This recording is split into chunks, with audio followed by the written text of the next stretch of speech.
नमस्कार, आप देख रहे हैं न्यूज़ वन इंडिया। मैं हूं आपके साथ सृष्टि पांडे। तो 101 पूर्व नौकरशाहों ने मुख्यमंत्रियों को चिट्ठी लिखी, मुसलमानों से भेदभाव करने का आरोप लगा दिया। मुसलमान बहाना है, जमात को बचाना, यह सवाल उठना लाजमी है। नौकरशाहों का असहिष्णुता कार्ड आखिरकार यहां पर क्यों उठा, यह बहुत बड़ा सवाल है। अगर कोई राजनीतिक दल इस तरीके की बयानबाजी करता है तो समझ में आता है कि उनका अपना राजनीतिक फायदा है। लेकिन जब नौकरशाह जो कि अपनी सर्विस दे चुके हैं लोग सरकार में, प्रशासन में, जनता के हित के लिए, उसके बाद में ऐसे मुद्दे पर और ऐसे माहौल में उनकी ये टिप्पणी आना आखिरकार क्या दर्शाता है, ये बहुत बड़ा सवाल है कि 101 नौकरशाहों को आखिरकार ऐसा क्या दिखाई दे रहा है, ऐसा कौन सा भेदभाव उनको नजर आ रहा है जो प्रशासन को, सरकार को, आम जनता को, किसी को नजर नहीं आ रहा है। यहां पर बात आई कहां से कि मुसलमानों के साथ में भेदभाव किया गया। जो महामारी हमारे देश में है, पूरे विश्व में है, वो किसी जात या धर्म या मजहब को देखकर आती है, ये बहुत बड़ा सवाल है। और इन समझदार लोगों से ये उम्मीद करना कि ये इस तरीके की बातें करेंगे, इस तरीके से आरोप लगाएंगे, ये जाहिर तौर पर बहुत हैरानी की बात है। तो चलिए आपको ग्राफिक्स के जरिए दिखाते हैं कि खत में किन किन घटनाओं का जिक्र किया गया है। मुस्लिम वेंडर्स के सब्जी फल में थूक लगाने के वीडियो फर्जी हैं, ऐसा कहा गया। मुस्लिम गुजरों को हिमाचल में एंट्री लेने से रोका गया। नालंदा में पहचान के लिए गैर मुसलमान विक्रेताओं की गाड़ी में झंडा लगाया गया। बनारस में मुस्लिम महिला को लेबर पेन में भी एंट्री नहीं मिली। अहमदाबाद में धर्म के आधार पर अलग अलग वार्ड बनाए गए हैं। इन तमाम घटनाओं का जिक्र किया गया है जो नौकरशाहों ने अपनी चिट्ठी में इन तमाम घटनाओं का जिक्र किया है। अब आप सोचिए कि एक समय पर जहां पुलिस प्रशासन और स्वास्थ्य विभाग कोशिश में लगा है कि किसी तरीके से मामले को रोका जाए, किसी तरीके से मामले को कंट्रोल किया जाए, वहां पर पहले राजनीतिक दल कूद पड़ते हैं इस मुद्दे पर राजनीति करने के लिए। अब नौकरशाह जो अपनी सर्विस देकर रिटायर होकर अपने घरों में बैठे हुए हैं, टेलीविजन आराम से देख रहे हैं, वो ये बात कह रहे हैं कि मुसलमानों के साथ में भेदभाव किया गया। आप सोचिए कि इतना समय किसी प्रशासनिक अधिकारी के पास में होगा कि वो इस महामारी से लोगों को बचाने के बारे में उपाय ना सोचे, बल्कि ये सोचे कि मुसलमानों को कैसे अलग किया जाए, मुसलमानों के साथ में कैसे भेदभाव किया जाए, कौन सा हॉस्पिटल है, कौन से ऐसे डॉक्टर हैं जो किसी का नाम पढ़कर इलाज कर रहे हैं कि आप मुसलमान हैं तो आपका इलाज नहीं किया जाएगा। इस देश में इस महामारी को भी हिंदू मुसलमान में बांट दिया गया, ये अपने आप में बहुत निंदनीय और बहुत शर्म की बात है। कभी किसी ने नहीं सोचा होगा कि ऐसे मुद्दे को भी, एक ऐसी महामारी को भी जिसका राजनीति से कोई लेना देना नहीं है, जिसका धर्म से कोई लेना देना नहीं है, जिसका वोट बैंक से कोई लेना देना नहीं है, वो महामारी भी हिंदू और मुसलमान का विषय बन जाएगी हिंदुस्तान में, ये किसी ने कभी नहीं सोचा होगा।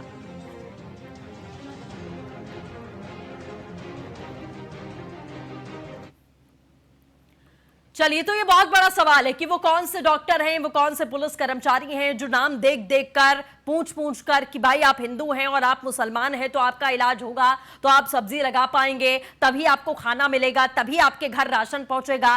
कौन से वो पुलिस वाले हैं या डॉक्टर हैं जो इस तरीके के कृत्य कर रहे हैं, हमारी समझ से तो परे है। हम तो किसी भी ऐसे अधिकारी को और डॉक्टर को नहीं जानते हैं जो ये आईसीयू में ले जाने से पहले पूछ रहा हो, आइडेंटिटी कार्ड देख रहा हो कि आप मुसलमान हैं तो आपका इलाज हम नहीं करेंगे।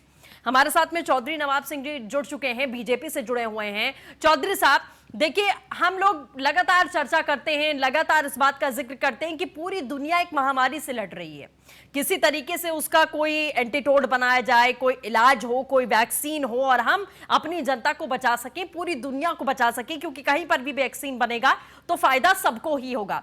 लेकिन हमारे हिंदुस्तान में जो कभी भी कोई नहीं सोच सकता था पूरे विश्व में कि ऐसी महामारी पर हिंदू मुसलमान करके हम लड़ेंगे, और आज कैसी सिचुएशन पर हैं कि नौकरशाह जो अपने आप को बहुत इंटेलेक्चुअल और समझदार मानते हैं, सबसे कठिन परीक्षा पास करके आए हैं और सर्विसेज देने के बाद रिटायर हो चुके हैं, वो इस तरीके की बातें कर रहे हैं।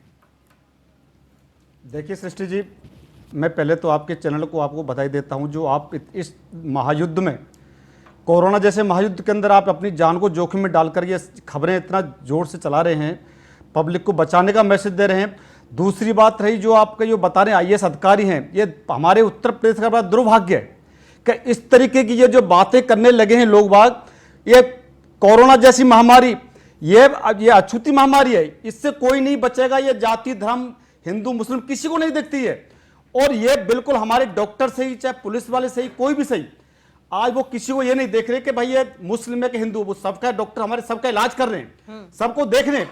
कुछ जमातियों को बचाने के लिए ये बड़ा हमारे प्रदेश का दुर्भाग्य है। उन जमातियों के बचाव में ये आईएएस अधिकारी इस तरीके से 101 लोगों ने चिट्ठी लिखा है, इससे बड़ा दुर्भाग्य और प्रदेश का क्या हो सकता है? नहीं, और चौधरी साहब, अब मुख्यमंत्री को चिट्ठी लिखी गई, मुख्यमंत्री ये देखें कि हम क्वारंटाइन वार्ड कैसे बनाएं, हम हॉस्पिटल्स को और कैसे बढ़ाएं, किस तरीके से प्रशासन को मुस्तैद करने की कोशिश करें, हम हॉस्पिटल्स में व्यवस्थाएं कैसे मुस्तैद करने की कोशिश करें, या इन पूर्व आईएएस अधिकारियों की चिट्ठी में जो लिखे गए कृत्य हैं उसकी पहले वो जांच करवाएं कि अच्छा कहां पर मुसलमान का कार्ड देखकर सब्जी का ठेला नहीं लगाने दिया गया, कहां पर एक गर्भवती महिला को लेबर पेन में अस्पताल में घुसने नहीं दिया गया। ये ऐसी बातें हैं जो मुमकिन ही नहीं है, उन बातों का जिक्र किया गया है। तो प्रशासन पहले उनको झाड़ने की कोशिश करे, उन लोगों को गिरफ्तार करके जेल भेजे, इस मामले पर सीबीआई जांच बिठाई जाए। उस कोरोना तो बाद में देखा जाएगा, होता रहेगा। देखिए, सबसे पहले जो हमारा उत्तर प्रदेश माननीय मुख्यमंत्री जी का टारगेट है, वो किसी हिंदू मुस्लिम को नहीं देख रहे, वो अपने उत्तर प्रदेश को सेव करना चाह रहे हैं, उत्तर प्रदेश जनता को सेव करना चाह रहे हैं। वो बिल्कुल भी इसमें किसी हिंदू या मुस्लिम, सिख, ईसाई, किसी मजहब से, किसी नजर से वो नहीं देख रहे। पहले उनका इलाज हो, इसके बाद में जो आईएएस अधिकारियों ने यह मुद्दा उठाया है, इनके ऊपर जांच बैठेगी और माननीय मुख्यमंत्री जी किसी को नहीं बख्शेंगे इस मामले में। यह बिल्कुल सही बात है। मुख्यमंत्री जी की हमारे की इतनी मजबूताई से जो काम कर रहे हैं उत्तर प्रदेश के अंदर, आप देख लियो और राज्यों के अलावा हमारा उत्तर प्रदेश जनसंख्या की आबादी में सबसे 1 नंबर का हमारा उत्तर प्रदेश है, पर लेकिन और राज्यों के हिसाब से बहुत कंट्रोल किया हुआ है उत्तर मुख्यमंत्री जी ने। चौधरी साहब, वो सारी चीजें इन लोगों के लिए किनारे हैं कि आप एक मुख्यमंत्री है जो 24 घंटे काम कर रहा है, हर तबके को छूने की कोशिश कर रहा है, चाहे कोटा से बच्चों को लाना हो या उन मजदूरों को वापस लाना हो जो अलग अलग राज्यों में फंसे हुए हैं। मतलब कोई तबका नहीं है जिसे छोड़ा गया हो सरकार की तरफ से, हर किसी का ख्याल रखने की कोशिश की जा रही, क्योंकि तैयारी पहले से थी नहीं कि आप 4 साल पहले से तैयारी करके बैठे थे कि हाँ 2020 में कोरोना आएगा तब हम ऐसे ऐसे करके इन चीजों को इंप्लीमेंट कर लेंगे। ऐसा तो है नहीं, हर चीज अचानक हुई है और मुख्यमंत्री अचानक ही इन तमाम चीजों को संभालने की कोशिश कर रहे हैं। लेकिन अब ये पूर्व आईएएस अधिकारी जो रिटायर होकर अपनी जो भी सेवाएं इन्होंने देश को दी हैं, जाहिर तौर पर सबसे बड़ी परीक्षा पास करके आते हैं, सेवाएं देते हैं, जनता के लिए बहुत कुछ करते हैं, वो क्या सोचकर ऐसी टिप्पणियां कर रहे हैं, ऐसी चिट्ठियां लिख रहे हैं? क्योंकि राजनीतिक दल बोलते हैं तो समझ में आता है उनकी अपनी राजनीतिक मजबूरी है, इनकी कौन सी मजबूरी है? इनकी सृष्टि जी कोई मजबूरी नहीं है, ये हमारे प्रदेश का दुर्भाग्य है। और ये कहते हैं ना कि कुछ उम्र दराज हो जाते हैं, उनका थोड़ा ये दिमाग थोड़ा चलने लग जाता है, तो इस तरह के उन पर कुछ काम नहीं है खुरापाती के सिवाय। ये और ये मुद्दा क्या मतलब उस मुद्दे को उठाने का? कोई इसमें हिंदू मुस्लिम कराना चाहते हैं वो इस बात का? क्या वो ये और दूसरे धर्म संकट डालना चाहते हैं हमारे प्रदेश को? हमारा प्रदेश बिल्कुल सही चल रहा है। माननीय मुख्यमंत्री जी को मैं धन्यवाद देना चाहता हूं, इस तरीके से कठोर निर्णय लेकर के हमारे उत्तर प्रदेश को बिल्कुल सेव किया हुआ उन्हें। आज उत्तर प्रदेश में जितनी जनसंख्या हमारी आबादी है, सबसे बड़ा राज्यों में सबसे ज्यादा हमारे कोरोना के मरीज इसके अंदर होते, पर लेकिन हमारा बिल्कुल सही चल रहा है। मुख्यमंत्री जी बिल्कुल ही किसी के साथ कोई भेदभाव नहीं कर रहे, उनके लिए हिंदू मुस्लिम सिख ईसाई सभी बराबर है, कोई किनके लिए कोई छूट नहीं है, ना कोई मुस्लिम को देख रहे।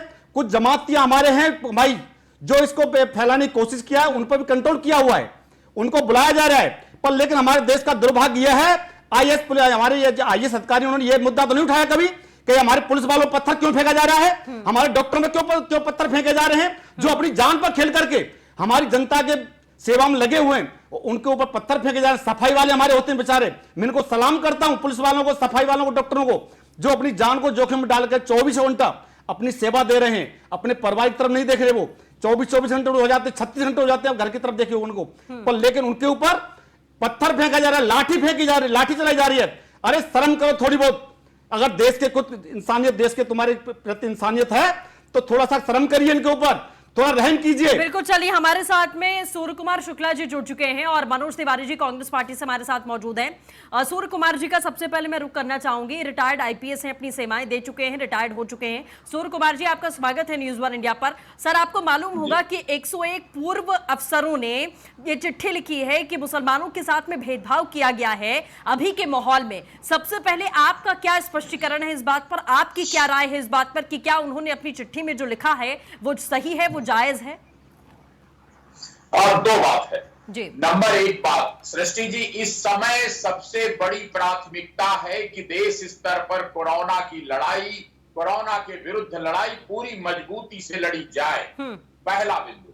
दूसरी बात कि हिंदू मुस्लिम या किसी भी धर्म या क्षेत्र या जाति के आधार पर कोई भेदभाव की भावना लोगों में ना आने पावे और एकजुटता के साथ ये संघर्ष किया जाए। नंबर 3, अगर इन लोगों ने बात उठा दी ही है तो इसके लिए मुझे एक दोहा याद आता है कि निंदक नियरे राखिए आंगन कुटी छवाए। अरे जो बातें इन्होंने उठा ही दी हैं, वैसे तो इस नाजुक मौके पर इस प्रकार की बात नहीं उठानी चाहिए थी, लेकिन उसको आदमियत का, इंसानियत का प्रश्न करके उठाना चाहिए था कि फला को दिक्कत है, इसको ठीक कराओ। तो मैं अब कहूंगा कि अगर इन्होंने बात उठा ही दी है तो अपना जो 112 नंबर है, अपनी प्रशासनिक व्यवस्था है, थाने हैं, ब्लॉक है, तहसील है, उनके माध्यम से उन लोगों को राहत पहुंचा दी जानी चाहिए जिनको दिक्कत हो रही है। और इस प्रकार संतुलित दृष्टिकोण कोरोना की इस संग्राम में, एपिडेमिक में लाया जाना चाहिए। क्योंकि सृष्टि जी हुआ क्या, देखिए चाइना तो सफल हो गया, चाहे वो लापरवाही से हुआ ये वायरस वार और चाहे तो जानबूझ के किया गया, लेकिन हम लोगों को तो लॉकडाउन कर दिया चाइना ने। अब जरूरत यह है कि हम लॉन्ग टर्म अपनी प्लानिंग करें कि हम कैसे, क्योंकि वायरस कोई, मान लीजिए कल को, अब तो दूसरों ये नहीं डर है कि भूत आ गया, ये डर है कि भूत रास्ता देख गया। कल को मान लो पाकिस्तान या कोई दूसरा देश इस प्रकार के वायरस युद्ध कर देगा, तो अब हमको अपने संसाधन और मजबूत करना है। सूर्य कुमार जी, ठीक है, जो बातें आप कह रहे हैं बिल्कुल सही हैं, ये बातें, हमें लड़ना है एक महामारी से, लेकिन मैं हमेशा ये सवाल पूछती हूँ सर कि पूरा विश्व महामारी से लड़ रहा है और हम आज भी हिंदू मुसलमान कर रहे हैं, यहां पर बैठकर सिर्फ इस बात पर चर्चा हम कर रहे हैं कि अभी तक राजनीतिक दल ही उंगली उठाते थे, अब IAS ऑफिसर्स भी जो बहुत इंटेलेक्चुअल होते हैं वो उंगली उठा रहे हैं। आपको वाकई पर्सनली लगता है, आप मुझसे बहुत बड़े हैं, पढ़े लिखे हैं, आपने सर्विस दी है, आप सारी चीजें मुझसे बहुत बेहतर तरीके से समझते हैं, लेकिन मेरी समझ से ये परे है सर कि ऐसे माहौल में, ऐसे टाइम पर कोई डॉक्टर ये पूछता हो कि तुम मुसलमान हो तो तुम्हारे लिए वार्ड नहीं है, तुम मुसलमान हो तो तुम यहां पर डिलीवरी नहीं करवा सकती हो, या तुम मुसलमान हो तो तुम्हारा कोरोना का इलाज नहीं किया जाएगा। आपको वाकई में लगता है कि पुलिस कर्मचारी जो गाड़ियां आ रही हैं, जा रही हैं, जिन्हें रोक रहे हैं, जिन्हें क्वारंटाइन कर रहे हैं, वो ये पूछकर करते होंगे कि तुम मुसलमान हो, सिर्फ इस वजह से कि हजारों जमाती निकले हैं और उन सैकड़ों जमातियों ने उत्तर प्रदेश में कोरोना फैलाया, खुद को बताया नहीं आकर कि हम जमात से निकलकर आए हैं। क्या इसी वजह से इस देश में मान लिया गया कि सरकार और प्रशासन ने भेदभाव किया हिंदू मुसलमान में? सृष्टि जी, ये बिल्कुल गलत आरोप है। पुलिस अपना काम पूरी निष्पक्षता से कर रही है, प्रशासन अपना काम पूरी निष्पक्षता से कर रहा है। जो कोई बीमार मिल रहा है या जहां पर संक्रमण की संभावना है उनको ला करके चेक करने, टेस्ट करने, इलाज करने का काम कर रहा है। लेकिन कुछ लोग अफवाहें फैलाने में लगे हुए हैं, कहते हैं अरे वो तो नसबंदी का इंजेक्शन लगा दिया जाएगा, अरे वो तो तुमको कोरोना ही मार देगा, तुमको कोरोना का इंजेक्शन लगा दिया जाएगा। यहां तक कुछ लोग अफवाहें फैला रहे हैं कि तुमको तो देश निकाला करने के लिस्टें बनाई जा रही हैं। इन जाहिलों को, ये अफवाहें फैलाने वाले ज्यादा खतरनाक हैं, इन पर सबसे पहले कार्रवाई होनी चाहिए। सूर्य कुमार जी, मैं बिल्कुल मानती हूं आपकी बात को कि ये जो जाहिल हैं, जो अफवाह फैलाते हैं वो गलत है, लेकिन मैं ये नहीं मानती कि ये पूर्व जो नौकरशाही से जुड़े हुए हैं, जो IAS या IPS ऑफिसर्स हैं, वो इतने ज्यादा नासमझ होंगे कि व्हाट्सएप की यूनिवर्सिटी में कुछ खबरें पढ़ेंगे और वो ये सच मान लेंगे कि हाँ ऐसा हुआ होगा। आप खुद में सक्षम हैं ये बात समझने में, आप रहे हैं, सर्विस में रहे हैं, आप सिस्टम का हिस्सा रहे हैं, तो आप खुद इस बात को समझने में सक्षम हैं कि क्या सही है, क्या गलत है, पुलिस किस हद तक जाती है, स्वास्थ्य कर्मचारी किस हद तक जाते हैं, क्योंकि उसी सिस्टम से आप निकले हैं। तो इन लोगों से ये नासमझी देश में बर्दाश्त नहीं की जा सकती सर, कि ऑफिसर्स इस तरीके की नासमझी करेंगे, कि इस तरीके की बयानबाजियां करेंगे। मैं आऊंगी सर आपके पास में। मनोज जी हमारे साथ कांग्रेस पार्टी से जुड़े हुए हैं। मनोज जी, किस तरीके से देखते हैं आप इस मामले को? देखिए, सबसे पहले सृष्टि जी, आपने बहुत अच्छी बात कही है। आज भारतीय प्रशासनिक सेवा के जो पदाधिकारी हैं, जो IAS बन के आते हैं, हमारे यहाँ बिहार में एक नालंदा का मामला आया था सामने, जो आपके संज्ञान में होगा जी।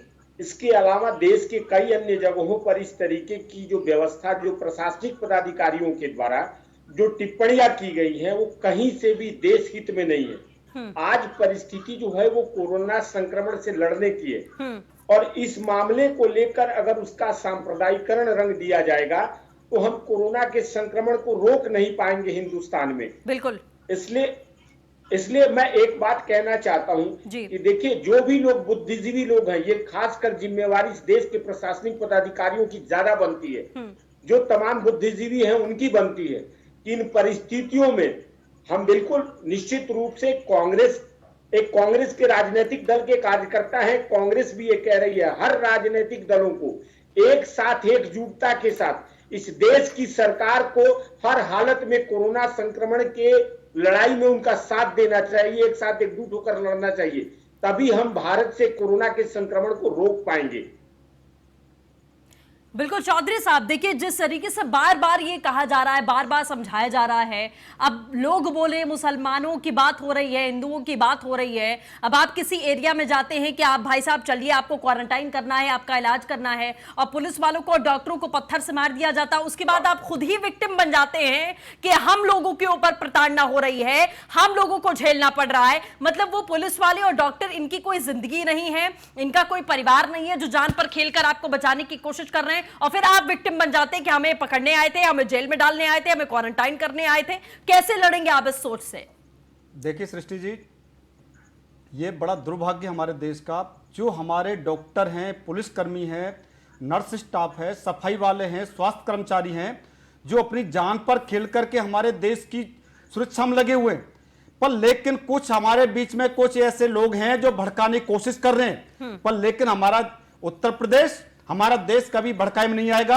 आज सभी ने यह मैसेज दे दिया है पूरे विश्व को कि भारत एकजुट है और कोरोना से मजबूत होकर के कंधे से कंधा मिलाकर के ये लड़ाई लड़ी जा रही है। इसमें ना कोई हिंदू, मुस्लिम, सिख सब बराबर हैं और सभी लोग साथ दे रहे हैं। इसमें कुछ लोग हैं, चंद एक लोग हैं, उनके ऊपर भी कार्रवाई की जाएगी, किसी को नहीं बख्शा जाएगा इसमें, चाहे वो कोई आईएएस अधिकारी सही, चाहे वो कोई भी सही, चाहे उत्तर प्रदेश के अंदर सही, चाहे और किसी राज्य में सही, पर लेकिन जो देश के साथ में गद्दारी करेगा उस पर सख्त सख्त कार्रवाई की जाएगी। और दूसरी बात यह कहना चाहता हूं मैं आपके चैनल के माध्यम से, पुलिस वाले, हम भी पार्टी कार्यकर्ता हैं, हम घर घर जाकर के लोगों की लिस्ट बना करके कौन गरीब है, कौन मजदूर है, कौन मजबूर है, ऐसे लोगों की लिस्ट बना करके उनके घर में सूखा राशन पहुंचाने का हमारी भारतीय जनता पार्टी कर रही है, और किचन चला रखे उनके घर में खाना पहुंचा रहे हैं, चाहे झुग्गी बस्ती वाला सही, चाहे डेली बेसिस पे काम करने वाला कोई मजबूर सही बेचारा, चाहे कोई विधवा महिला सही।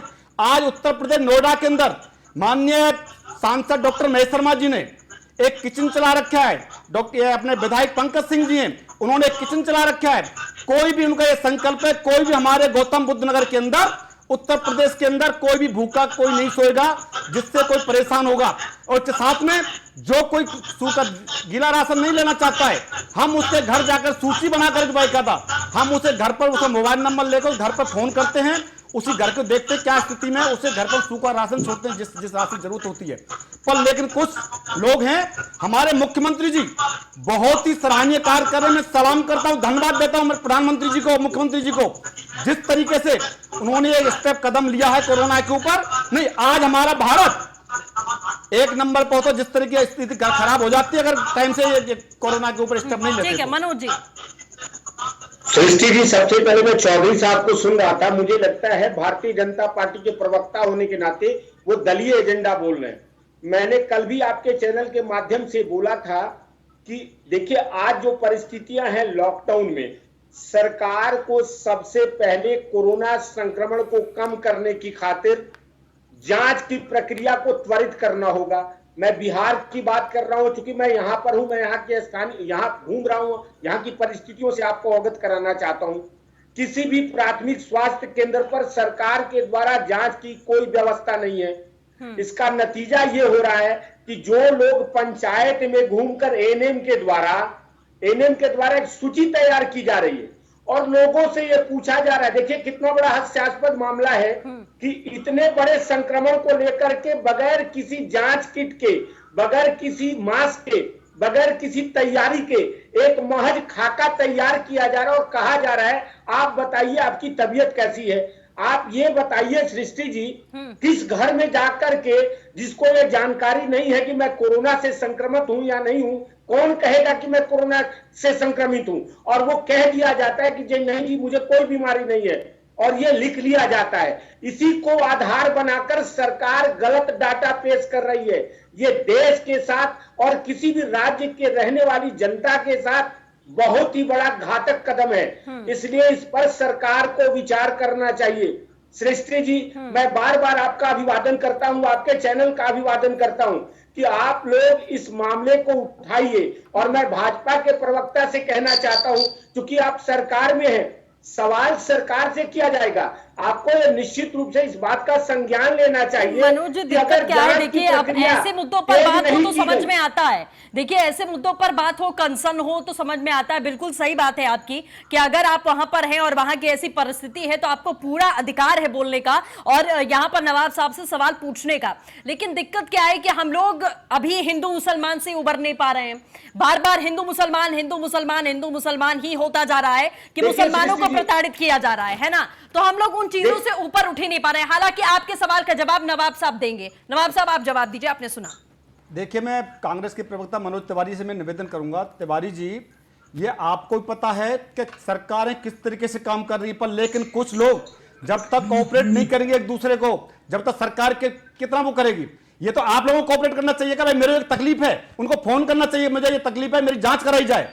लेकिन फिर हमारे कुछ कर्मचारी वहां पर जाते हैं तो लोग वहां पथराव करते हैं, वहां पर लोग जाकर के पथराव चपेट में आ जाते हैं। चाहे सफाई हमारे पुलिस कर्मचारी सही, चाहे हमारे स्वास्थ्य कर्मचारी सही, हमारे डॉक्टर सही। ये कितना दुर्भाग्य है, डॉक्टरों के ऊपर डंडा चलाया जाता है, पत्थर फेंके जाते हैं। पुलिसकर्मी जो हमारे लिए जान पर खेलकर काम कर रहे हैं उनको पत्थर फेंके डंडे चलाए जाते हैं। पुलिस को तो कुछ समझ नहीं लोग, इसके लिए आपको सपोर्ट करना चाहिए। मैं कांग्रेस के प्रवक्ता से कहना चाहता हूं मनोज तिवारी जी, आप इसका सपोर्ट करिए, आप गलत रास्ते में मत चलिए। हमारी सरकार है, सब एकजुट होकर के, चाहे वो केंद्र की सही चाहे वो राज्यों की सही, कोरोना जैसी महामारी से सब एकजुट होकर लड़ रहे हैं और इसमें कोई लापरवाही नहीं बरती जा रही बिल्कुल भी। चौधरी साहब, देखिए हमारा जो मुद्दा है, मनोज जी का शायद फोन कट गया है, हम फिर से जुड़ने की कोशिश करेंगे।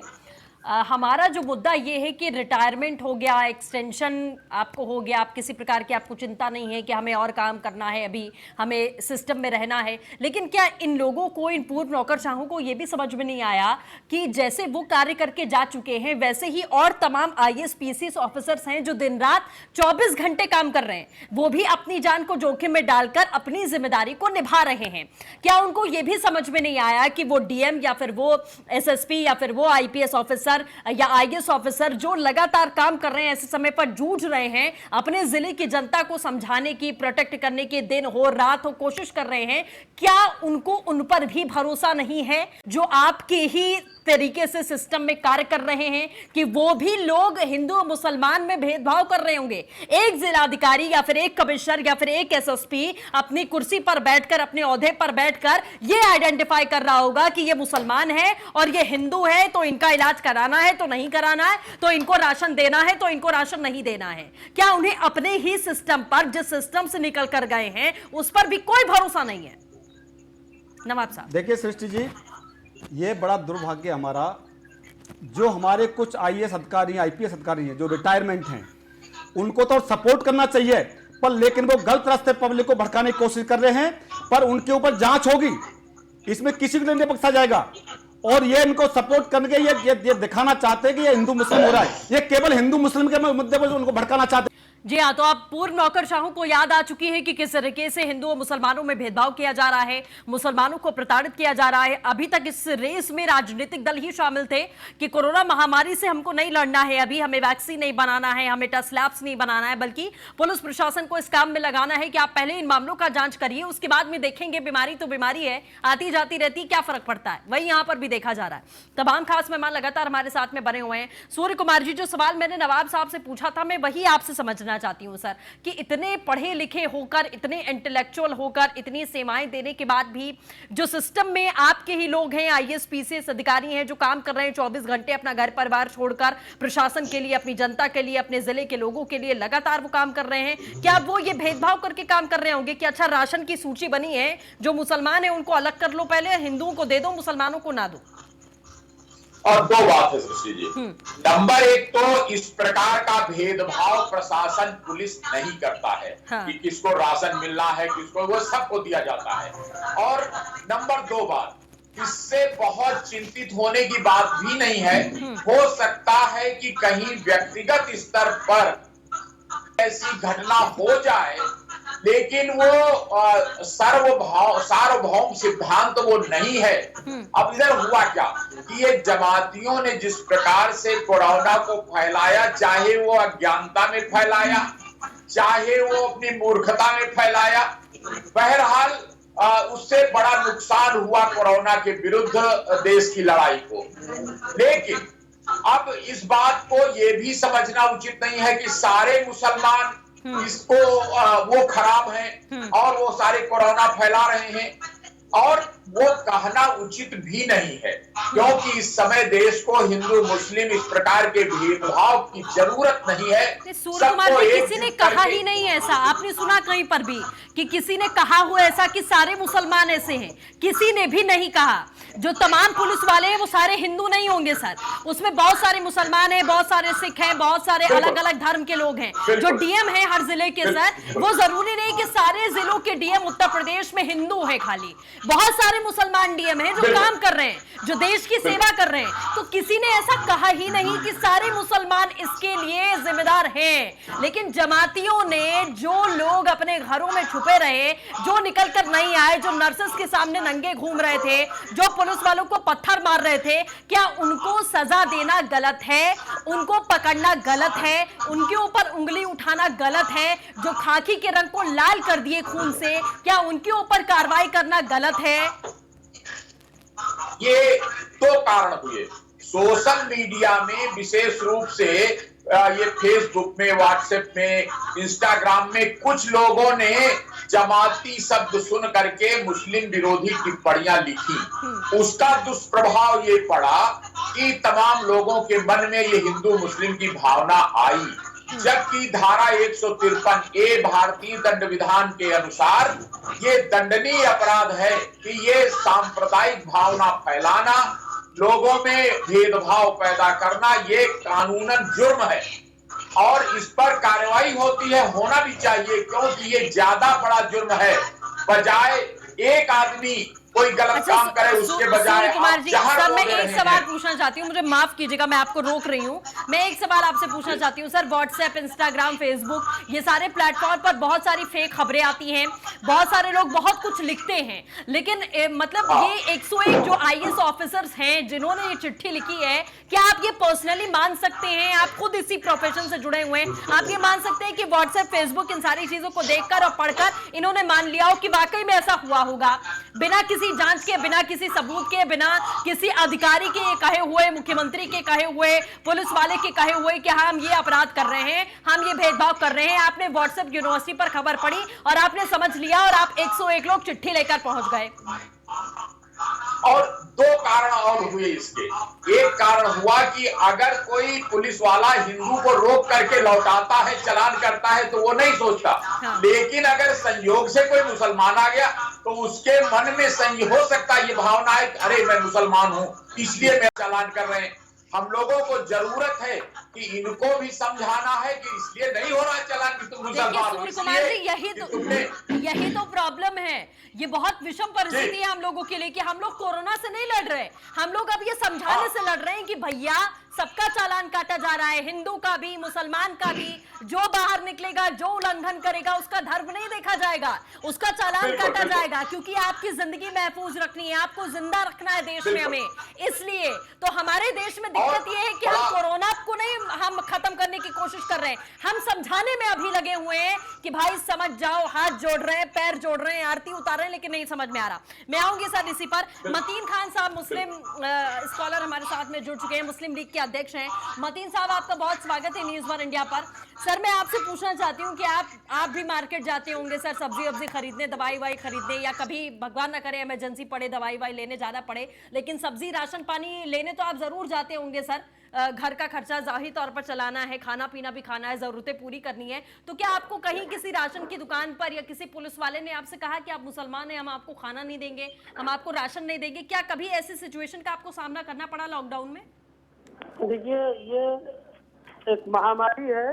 हाँ, इस महामारी को प्रधानमंत्री जी ने भी कहा, किसी भी रंग नस्ल जात बिरादरी को हाँ, नहीं देखना चाहिए, बिल्कुल और लॉकडाउन का पालन करना हर भारतीय की रिस्पॉन्सिबिलिटी, जिम्मेदारी जी, आती है। जी, और जो लोग भी बाहर लॉकडाउन को ब्रेक है, वो बिल्कुल नहीं करना चाहिए उनको। और जो लोग जा रहे हैं, अगर उनको कोई वाकई में जरूरत है तो वो जाए, उनके साथ कोई ऐसा वो नहीं है। मगर एक ऐसा जम्पर बनाया गया है, वो चाहे किसी भी जरिए से हो, उसके जरिए से ये है कि साहब वो जो कोरोना है वो मुसलमान है, और मुसलमान और तबलीगी जमात वाले हैं, और वो भारत को जो है कोरोना से पीड़ित करने के लिए। तो ऐसे लोगों को कुछ लोग, क्योंकि हर तरफ ये बात आ रही है कि साहब तबलीगी जमात वाले, तबलीगी जमात वाले, तो वो लोगों को बाकायदा मशकूक निगाहों से देखा जा रहा है। ऐसा नहीं होना चाहिए, भारत का रहने वाला है। मतीन खान, मुझे बहुत आपत्ति है इस बात पर और इस सोच पर। मतलब तबलीगी जमात का मतलब पूरा मुसलमान समाज कब से होने लगा, मैं ये नहीं समझ पा रही हूँ। क्या आप लोग को समझ में नहीं आ रहा कि तबलीगी जमात के जो लोग हैं, जिन्होंने छिपाया कि वो वहां गए थे, वो उत्तर प्रदेश के कोने कोने में गए, क्या वो तबलीगी जमात पूरे मुसलमानों को रिप्रेजेंट करता है? तबलीगी जमात का मतलब मुसलमान होता है? या आपको हम लोग यहाँ पर बुलाए हैं आपसे बातचीत करने के लिए, आपसे समझने के लिए, तो क्या हम आपको हीन नजर से देख रहे हैं, आपको ऐसी भावना से देख रहे हैं कि हाँ ये कोरोना फैलाते होंगे? अगर ऐसा होता तो आपको हम अपने प्लेटफॉर्म पर क्यों बुलाते सर? जिस तरह से इस देश का मीडिया ने इस तरह से प्रोपेगेंडा किया है कि साहब जो भी ये वायरस कोरोना फैला रहा है, यानी कि कोरोना को मुसलमानों से जोड़ दिया गया है। मतीन खान साहब, देखिए, हंसी मुझे इसलिए आ रही है कि ये बहुत बड़ी प्रॉब्लम है, बहुत बड़ी प्रॉब्लम है सर आप लोगों को, कि मीडिया ने प्रोपेगेंडा कर दिया है। बहुत बड़ी दिक्कत है सर, आपकी बुद्धि में कभी कुछ नहीं घुसेगा, आपकी बुद्धि में कभी कुछ घुस ही नहीं सकता है। यही प्रॉब्लम है, इसकी वजह से ही आज हम लोग महामारी से नहीं लड़ रहे हैं, ऐसी सोच से लड़ रहे हैं। और आपको मुझे समझाना पड़ रहा है कि सर ऐसा बिल्कुल नहीं है। मैं भी हाथ जोड़कर आपको समझा रही हूँ कि सर ऐसा बिल्कुल नहीं है। तबलीगी जमात का मतलब मुसलमान नहीं होता है। मौलाना साहब जहां चुपकर बैठे हुए हैं, उसका मतलब ये नहीं है कि मौलाना साहब पूरे मुसलमान को रिप्रेजेंट करते हो।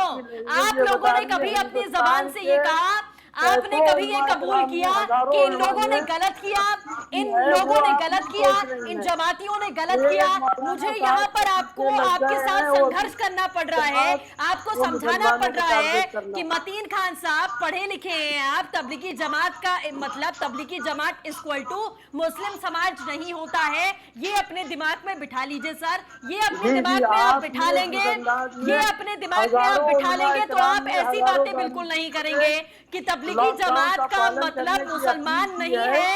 ये समझ लीजिए कि पूरी मुसलमान समुदाय को टारगेट किया गया हो, ये बिल्कुल नहीं है, ये समझ लीजिए। ना प्रधानमंत्री ने कहा, ना मुख्यमंत्री ने कहा, ना कोई मीडिया ये कह रहा है कि पूरा मुसलमान समाज कोरोना फैला रहा है। तबलीगी जमात को कहा गया है, ये बुद्धि में घुसा लीजिए। मुझे ये समझाना पड़ रहा है, आपको न्यूज चैनल पर बैठकर मुझे ये समझाना पड़ रहा है कि भाई साहब अपने दिमाग की खिड़की खोलिए और अपने दिमाग में इन बातों को निकालिए। इतनी नेगेटिविटी जो आप अपने दिमाग में लेकर बैठे हैं, इसको निकालिए, इसको प्लीज सफा करिए, इसको धोइए, बहुत जरूरी है। नवाब साहब, मैंने इनसे पूछा अभी कि आप सब्जी लेने जाते हैं, आप दवाई खरीदने जाते हैं, आप खाना लेने जाते हैं, आपको किसने राशन नहीं दिया कि आप मुसलमान हैं, आपको राशन नहीं मिलेगा? तब इनके पास में कोई जवाब नहीं था। लेकिन तबलीगी जमात का मतलब ये मुसलमान समझते हैं, ये इनकी मानसिकता है। और यही 101 नौकरशाहों ने भी समझा कि तबलीगी जमात का मतलब मुसलमान है। तो आपके पढ़े लिखे होने में और अनपढ़ होने में क्या फर्क है सर? सोच तो एक जैसी है।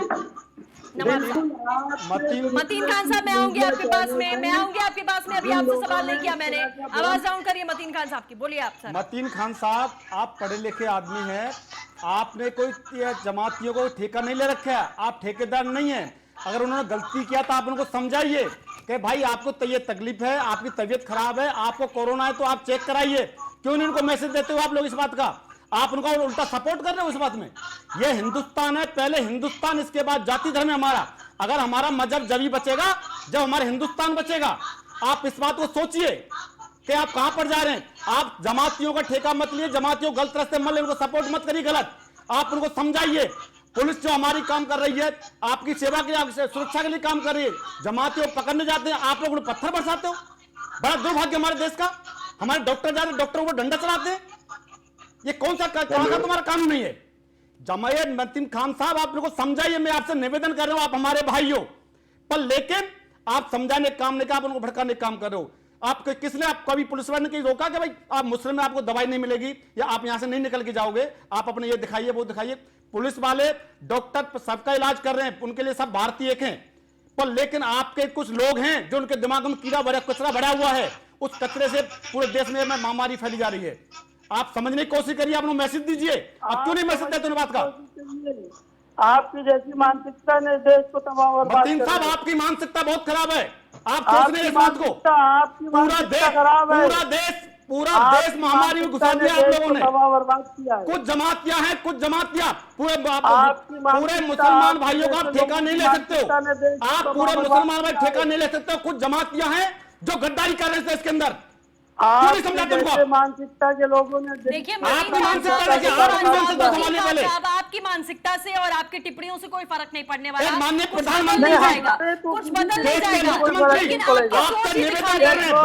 सूर्य कुमार जी को ये लाइव एग्जांपल दिखाना चाहती थी। सूर्य कुमार जी, मतीन खान साहब ठीक है, समझ गए सर, आपकी सोच नहीं बदली है, आपकी सोच महीने भर में भी नहीं बदली है। सूर्य कुमार जी, ये लाइव एग्जांपल था सर आपके सामने। ये लाइव आपने देखा है कि तबलीगी जमात का मतलब मुसलमान समझा जाता है। अब और कैसे चिल्ला चिल्ला कर बोला जाए कि भाई साहब आप इतने तो समझदार हैं कि तबलीगी जमात का मतलब मुसलमान नहीं होता।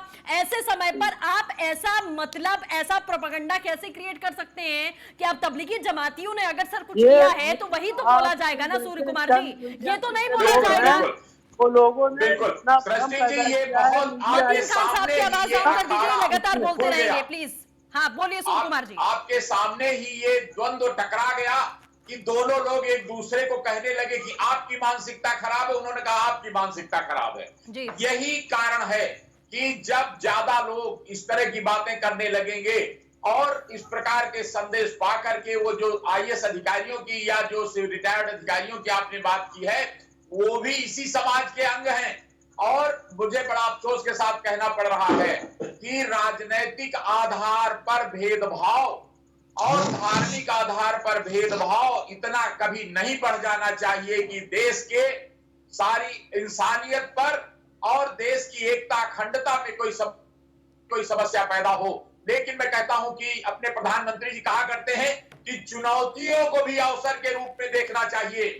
आज जो घड़ी आ गई है कि हम अपने मुस्लिम भाइयों को भी भरोसा दिलाएं, जितने समाज सेवी हैं, पुलिस प्रशासन के अधिकारी हैं, उनको आश्वस्त करें कि अरे भाई तुम्हारे साथ कोई भेदभाव नहीं होगा, तुम हिंदुस्तानी हो। सूर्य कुमार जी देखिए, सूर्य कुमार जी सर, मैं आपकी हर एक बात का सम्मान करती हूँ सर, मैं आपकी हर एक बात का सम्मान करती हूँ सर, लेकिन ऐसे माहौल में कोई इलेक्शन नहीं है सर कि हमें भरोसा दिलाना है कि भाई साहब आपको इस योजना कब मिलेगा, आपको हम ये योजना देंगे, हम ये पेंशन देंगे, आप हमें वोट करिए। सर ये कोई इलेक्शन का माहौल नहीं है। ऐसे माहौल में कोई ये सोच कैसे सकता है कि पुलिस प्रशासन और सिस्टम ये कहे कि एक एक व्यक्ति के सामने हाथ जोड़कर बैठा रहे और बोले कि आप मुसलमान हैं और आप हिंदू हैं तो हम कोई भेदभाव नहीं करेंगे।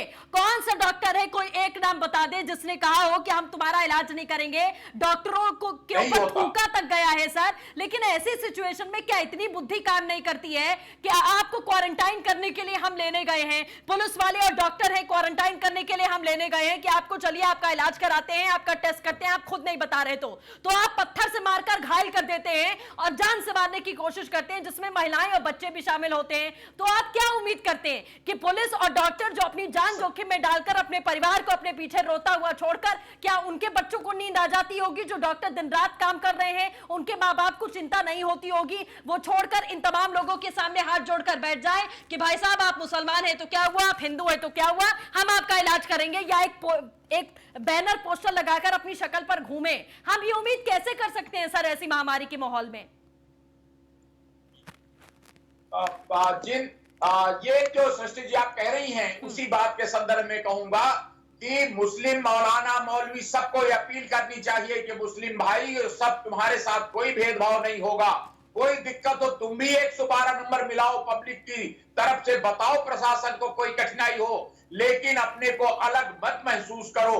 लेकिन इसके जड़ जो है वो तमाम मुस्लिम बच्चे जो मदरसों में पढ़ते हैं, जिनको कभी विज्ञान की, टेक्नोलॉजी की, कंप्यूटर की, अंग्रेजी की पढ़ाई नहीं कराई गई, खाली दीनी तालीम दी जाती है और शरिया को ऊपर बता दिया जाता है संविधान के, तो वो समस्या होती है कि उन बच्चों के दिमाग में बड़े होकर के भी अपने हिंदू मुस्लिम की भावना हट नहीं पाती।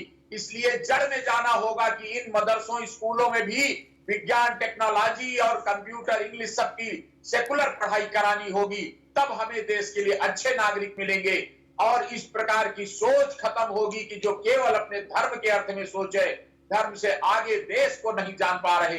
ये समझाना होगा कि वतन पहले है, वतन परस्ती पहले है, तब कौमी एकता है। ये पाठ सब मुस्लिम भाइयों के उन बच्चों को भी पढ़ाना होगा जो मदरसों से निकले हैं, ताकि इस प्रकार की सोच उनमें न हो। कोई डॉक्टर, कोई पुलिस, कोई प्रशासन भेदभाव जनरल नहीं करता। अगर कोई इस प्रकार की बात आवे तो उसकी भी शिकायत करिए, उस पर भी कार्रवाई प्रशासन करता है। बिल्कुल, ये बात हर एक आदमी तक पहुंचानी है। ठीक है मनोज जी।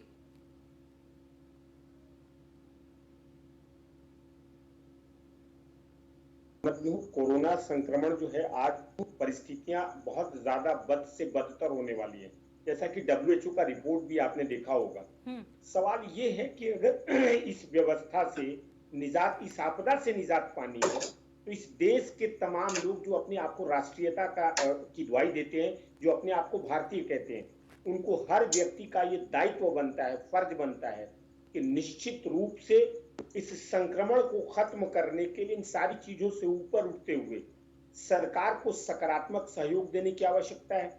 और जो आज डॉक्टर्स हैं, निश्चित रूप से डॉक्टर्स अपनी जान को जोखिम में डालकर लोगों का टेस्टिंग करने जाते हैं, उनका इलाज करने जाते हैं, वहां पर किसी भी प्रकार का भेदभाव न करते हुए उनको सहयोग करना चाहिए। एक बात ऋषि जी मैं और भी कहना चाहता हूँ, बार बार बात जमातियों की आती है, मैं उस पर एक बात आपसे कहना चाहता हूँ। देखिए, ये कहीं दो राय नहीं है इसमें, जो भी बुद्धिजीवी वर्ग के लोग हैं, जो लोग हैं उस वर्ग से आते हैं, उस जमात से आते हैं, उनको निश्चित रूप से अपील करनी चाहिए कि अगर इस तरीके के कोई भी लोग छुपे हुए हैं तो उनको बाहर आकर और जांच की प्रक्रिया में सरकार को सहयोग देना चाहिए, चिकित्सीय जांच में आकर सहयोग देना चाहिए, पदाधिकारियों को सहयोग देना चाहिए। इसमें कहीं कोई शिकायत नहीं है। दूसरी बात, इसमें कोई शक्ति नहीं है। अगर वो जांच के लिए नहीं आते हैं और इस तरीके का अफरा तफरी का माहौल बनाया जाता है तो निश्चित रूप से ये प्रश्न चिन्ह पैदा करता है। इसमें कहीं दो राय नहीं, चूंकि देखिए सबसे पहले राष्ट्र है और इस राष्ट्रीय हित में सांप्रदायिक रंग क्यों दिया जा रहा है बार बार? सांप्रदायिक रंग कहां से आता है? देखिए, आज फेसबुक और ट्विटर पे जिस तरीके के फर्जी समाचार दिए जाते हैं, फर्जी लोगों के द्वारा सब वक्तव्य दिए जा रहे हैं, उन सारे वक्तव्यों पर सरकार की जिम्मेवारी बनती है कि उस पर लगाम कसा जाए, वैसे लोगों को अविलंब चिन्हित करते हुए गिरफ्तार करके जेल के अंदर डाला जाए। और उसके बाद इस तरीके के अफवाहों से बचने के लिए बुद्धिजीवियों की तरफ से अपील किया जाए, जो आज हिंदू मुसलमान लोग कर रहे हैं। मेरी अपनी सोच है कि कहीं से भी ऐसे लोग ना तो किसी राजनीतिक दल के कार्यकर्ता हो सकते हैं, ना राष्ट्र के हित में वो लोग काम कर रहे हैं। इसलिए सृष्टि जी, मैं आपका अभिवादन करता हूं और आपके चैनल का, तमाम मीडिया कर्मियों का भी अभिवादन करता हूं, जो लोग बहुत बुरी परिस्थितियों में भी, बहुत सारे लोगों के साथ ताल्लुकात रखते हुए इन अफवाहों से बचने के लिए लोगों को सलाह दे रहे हैं। ठीक है, हम नवाब साहब, जिस तरीके से अभी मनोज जी ने भी कहा, अब बुद्धिजीवियों की अगर बात कर लें तो भाई अब इनसे ज़्यादा बुद्धिजीवी तो कोई नहीं होगा, जो नौकरशाह हैं, इतनी बड़ी परीक्षा पास कर आए हैं, सेवाएं उन्होंने दी हैं, हर तरीके के व्यक्तियों से मिलते हैं और अपने समय पर वही अपील करते रहे होंगे कि आप अफवाहों से बचिए और लोगों की बातों को मत सुनिए, जब तक प्रशासन आपसे कुछ नहीं कहता है आप उस बात को मत मानिए। तो अब जब ये बुद्धिजीवी वर्ग ही इन अफवाहों से नहीं बच पा रहा है, व्हाट्सएप यूनिवर्सिटी, फेसबुक और इंस्टाग्राम पर जो भी चीज़ें वो पढ़ रहे हैं उसको देखकर वो समझ ले रहे हैं कि हमारे हिंदुस्तान में ये हो रहा होगा कि हिंदू मुसलमानों में ऐसी महामारी को लेकर भी भेदभाव किया जा रहा है। जब ऐसे बुद्धिजीवी लोग ये सच समझ सकते हैं सर, तो फिर और लोगों की तो बात ही नहीं कर सकते हम लोग। कैसे आप बचेंगे फिर, कैसे आप बचाएंगे अपने देश को? देखिए सृष्टि जी, एक हमारी देहाती भाषा में कहावत है, बोल ठाली बैठेगा नोन के हाथ। इन बुद्धिजीवियों पास में कोई काम तो भी है नहीं, ये सिवा इस तरह के प्रोपगंडा करके अपना हाईलाइट होना चाहते हैं, अपना टाइम पास करना चाहते हैं। और दूसरी चीज, मैं माननीय प्रधानमंत्री जी ने, माननीय मुख्यमंत्री सबसे यह अपील किया हुआ है कि किसी भी प्रोपगंडा से बचने की कोशिश करिए, कोई प्रोपगंडा के उसमें नहीं फंसे, कोई हिंदू मुस्लिम में ना फंसे। पर लेकिन इसके बाद भी ये कुछ बुद्धिजीवी हैं, अपने आप को बुद्धिजीवी, मैं तो नहीं कहता ये बुद्धिजीवी हैं, अगर बुद्धिजीवी होते तो पुलिस के ऊपर क्यों नहीं उन्होंने ये अपना काम किया कि पुलिस को पत्थर नहीं फेंका जाए, डॉक्टरों को पत्थर नहीं फेंका जाए, उनको नहीं मारा जाए, उन पर अत्याचार नहीं किया जाए। इन्होंने तो कभी इसके ऊपर तो कभी सवाल नहीं उठाया। आज ये मुस्लिम भाइयों के ऊपर ये बुद्धिजीवी अपना ये टारगेट दिखा रहे हैं। ये बड़ा दुर्भाग्य हमारे देश का। ये बुद्धिजीवी काम नहीं है बिल्कुल भी, ये केवल अपना टाइम पास करने का इनका काम है और कोई काम नहीं इनका। नहीं, माननीय प्रधानमंत्री जी सबसे अपील किया था हाथ जोड़ के कि मेरे देशवासियों, गलत अफवाहों से बचो। कोरोना की महामारी से 130 करोड़ देशवासी एकजुट होकर लड़ेगा और सबका साथ चाहिए। पर लेकिन ये बुद्धिजीवी उनको प्रधानमंत्री साथ क्यों नहीं दे रही है? कभी इसके ऊपर तो अपील नहीं किया उन्होंने कि बाबू ये प्रोपगंडा से बचिए, ये पुलिस के ऊपर पत्थर मत फेंकिए, डॉक्टरों पर पत्थर मत फेंकिए, वो तुम्हारी सुरक्षा के लिए घर पर तुम्हारे पर आ रहे हैं, आपके जांच करा रहे हैं, आपकी सुरक्षा कर रहे हैं, आपकी जान से लापरवाही नहीं करना चाहते, वो आपको क्वारंटाइन करना चाहते हैं, आपको सुरक्षित करना चाहते हैं, आपके परिवार को, आपको, इसके बाद देश को सुरक्षित करना चाहते हैं। पर लेकिन कुछ लोग हैं असामाजिक, मैं नहीं कहूंगा उनको, ये कुछ लोग हैं मुट्ठी भर जो इस तरह की अफवाह फैलाते हैं और ये पत्थरबाजी करवा रहे हैं लोगों पर। ठीक है मनोज जी। देखिए सृष्टि जी, मैं भारतीय जनता पार्टी के प्रवक्ता से एक बात कहना चाहता हूं, उनसे एक सवाल है मेरा कि आप ये बताइए कि आज जो परिस्थितियां, उस परिस्थितियों में बार बार लॉकडाउन के बाद बिहार है, उत्तर प्रदेश है, मैं तब अन्य पश्चिम बंगाल है या बगल का राजस्थान है, हरियाणा है, कहीं भी आप ये बताइए जो WHO का डाटा दिया गया, सरकारी आंकड़े आए हैं, उसमें अभी तक महज 2 लाख लोगों का ही 2 लाख लोगों की टेस्टिंग प्रक्रिया हुई है। उनसे सवाल है कि आखिर बार बार जो इस तरीके की चर्चाएं हो रही हैं, सरकार का ध्यान लॉकडाउन में इस जांच की गति को तेज करने के लिए क्यों नहीं हो रहा है? दूसरा सवाल है, मैं एक बात पूछना चाहता हूं कि आप कह रहे हैं कि हमारे पास पैसे की कोई कमी नहीं है, धन की कोई कमी नहीं है, उस धन का उपयोग चिकित्सीय पद्धति में क्यों नहीं लगाया जा रहा है? चलिए ठीक है सर, समय ज्यादा नहीं है मेरे पास में। नवाब साहब जल्दी से जवाब दीजिए, मैं सूर्य कुमार जी से आखिरी रिएक्शन लूंगी। मनोज जी, मैं आपसे निवेदन करना चाहता हूं, आप कांग्रेस के प्रवक्ता हैं, बहुत अच्छी बात है, पर लेकिन अभी ये पार्टी पॉलिटिक्स का मामला नहीं है। आप सपोर्ट करिए, आप अपने पब्लिक को बोलिए, अपील करिए इस बात की कि पुलिस वाले हमारे पास मारे, हमारे डॉक्टर हमारे पास आ रहे हैं। आप क्यों नहीं अपील करते इस बात की? आप क्यों नहीं अपील करते इस बात की? कांग्रेस आपके साथ है। अरे महाराज, हम बोल चुके हैं मनोज जी, आप ये अपील करिए कि डॉक्टर आपकी सुरक्षा के लिए आ रहे हैं, आपके इलाज के लिए आ रहे हैं, पत्थर मत फेंकिए। आप क्यों एक बार आपने अपील किया अभी तक? आप अपने द्वारा अपील करिए कि डॉक्टर पुलिस वाले आपकी सुरक्षा के लिए, आपके इलाज के लिए आ रहे हैं, आपसे निवेदन है आप अपना इलाज कराइए। सरकारें लगी हुई है, प्रशासन पूरा लगा हुआ है, पूरा मजबूताई से, देखिए पूरा मजबूताई से डॉक्टर हमारे, पुलिस वाले, शासन प्रशासन पूरा लगा हुआ मजबूताई से। सवाल लेना चाहूंगी सूर्य कुमार शुक्ला जी से। सूर्य कुमार शुक्ला जी, आपने लगातार सर बोला कि जितना इस तरीके की बातें होंगी उतना लोगों पर असर पड़ेगा। मैं आपसे सिर्फ इतना पूछना चाहती हूँ कि सर 101 नौकरशाहों ने जो ये चिट्ठी लिखी है, जिन घटनाओं का इन्होंने जिक्र किया है, उन घटनाओं में ना कोई सबूत है, ना कोई सच्चाई अभी तक सामने आई है कि हाँ वाकई में ऐसा हुआ है। या कोई केस चला हो या फिर किसी की गिरफ्तारी हुई हो, ऐसी कोई बात साबित नहीं हुई है। इन सारी चीजों को सिलसिलेवार तरीके से आपने कोट किया है, तो इससे 101 नौकरशाहों ने क्या मैसेज देने की कोशिश की है? जो समाज, जो मतीन खान साहब जैसे लोग ये समझ रहे हैं कि जमात का मतलब ऑल ओवर मुसलमान समुदाय है, तो जब नौकरशाहों ने इन घटनाओं को कोट किया लगातार और ऐसी चिट्ठी लिखी है, तो वो भी तो यही मैसेज देना चाहते हैं कि आप जो समझ रहे हैं वही सही है, मतलब भेदभाव किया गया है। सूर्य कुमार जी ये इसी तरह मान लीजिए कि 1000 आदमी इस तरह कहने लगे जैसे मतीन भाई कह रहे हैं, वही सुन करके ये नौकर साहब ही प्रभावित होते हैं। दूसरा, एक राजनीतिक भेदभाव की बात होती है, जैसे कई लोग कांग्रेस समर्थक हैं, कई लोग सपा बसपा के समर्थक हैं, तो उनको जो पार्टी के लोग होते हैं उनको कुछ ना कुछ बात आलोचना की कहनी होती है। ये हमारे लोकतंत्र का बहुत अच्छा काम है, अच्छा लक्षण है। बोलने की आजादी है, इस देश की खूबसूरती है, उसी का तो फायदा उठाया। बजाय देखिए हिंदुत्व सूर्य की कुमार निंदा जी, आपने करने जो के। भी कहा सारी हाँ, बातों का सम्मान है सर, लेकिन ये खूबसूरती किसी कीमत पर हो नहीं सकती।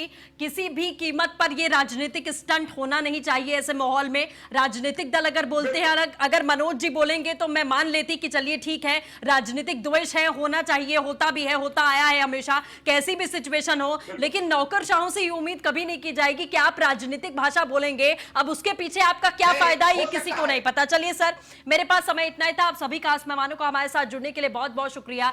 तो बहुत विषम परिस्थिति से हिंदुस्तान जूझ रहा है। सिर्फ कोरोना उसके लिए बहुत बड़ा चैलेंज नहीं है, बल्कि ऐसे लोग, पहले जमातियों ने माहौल को बिगाड़ने की कोशिश की, डॉक्टरों को मारा गया, पुलिस वालों को मारा गया, अब नौकरशाह जो अपनी सर्विस दे चुके हैं, इतने इंटेलेक्चुअल, इतने पढ़े लिखे बुद्धिजीवी लोग हैं, उनको भी यही लगता है कि व्हाट्सएप पर जो चीजें आती हैं, जो खबरें आती हैं, अपने समय पर अपील करते रहे होंगे कि अफवाहों पर ध्यान मत दीजिए। उन्हें भी यही लगता है कि सरकार कुछ नहीं कर रही है। डीएम एसएसपी सिर्फ एक ही काम है कि लिस्ट बनाओ और देखो कि कौन हिंदू है, कौन मुसलमान है, इनको खाना मिलेगा, इनको नहीं मिलेगा, इनका इलाज होगा, इनका इलाज नहीं होगा। हमारे देश में अब ये होने लगा है, इस तरीके की कहानियां गढ़ी जा रही हैं। आप सोचिए कि हम कोरोना से नहीं लड़ रहे हैं और ऐसी कितनी सोच है जो कितने अलग अलग तबके से सामने आएंगी, ये वक्त बताएगा। फिलहाल के लिए बस इतना ही। नमस्कार।